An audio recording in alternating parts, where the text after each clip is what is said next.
All right, let's start the Chicken Carbonara Sub off. First thing we got to do is either make a carbonara sauce or a carbonara mayonnaise. It really kind of depends on what your definition of this is. But we start off with 2 eggs and then add to that 2 egg yolks. Along the way, we're going to add 1.5 ounces of Parmesan cheese. I'm sorry I don't have like a cup measurement for that. That's just kind of what I got for this recipe, 1.5 ounce. One thing everyone should have in their kitchen, though, is a kitchen scale. So if you do have to do things by weight, you can accomplish that. And then walk around the kitchen like you're a fucking moron like I'm doing. Pretending you know exactly what you're doing. And then we want to add 4 teaspoons of lemon juice. Yes, I'm using the bottled stuff, but for this, it's fine. In truth, I forgot to pick up lemons.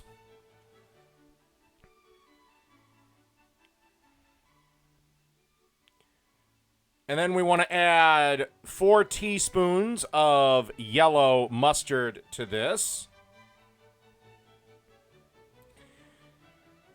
And last but not least, we're going to be slowly drizzling in 2 cups of peanut oil after we attach our wire whisk to our mixer. Now, if you don't have a mixer, don't fret.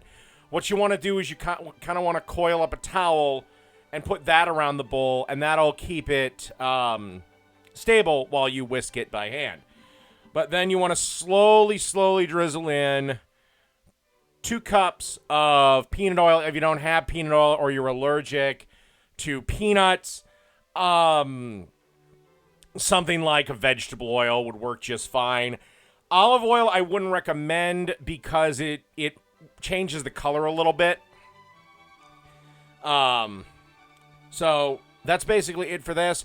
Refrigerate this immediately, and you do only have 2 days to use this because there is raw eggs in there. Okay, let's start assembling the sandwich.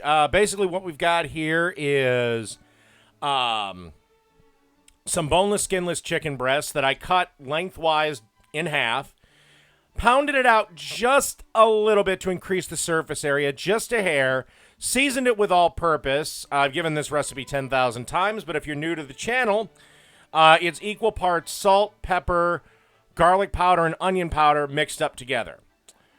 I preheated the oven to about 425 degrees, and now I'm just adding some provolone cheese to keep the chicken in one spot. And then we're just going to bake this for about 10 minutes, just until the cheese melts. So, yeah, we'll be back with the next step. Okay, and after about 10 minutes, you should have something that looks a little bit like this. And we are getting ready to essentially make a sandwich. Now, with a kitchen squirt bottle that I put the carbonara mayonnaise in, sprinkle a generous amount. Little dusting of pepper, as you can see. The sauce, I will say, a little does go a long way. It is really rich. And then you just want to top with some bacon. Basically the basics of carbonara. And put on top. And that's it. Chicken Carbonara Sub. Done.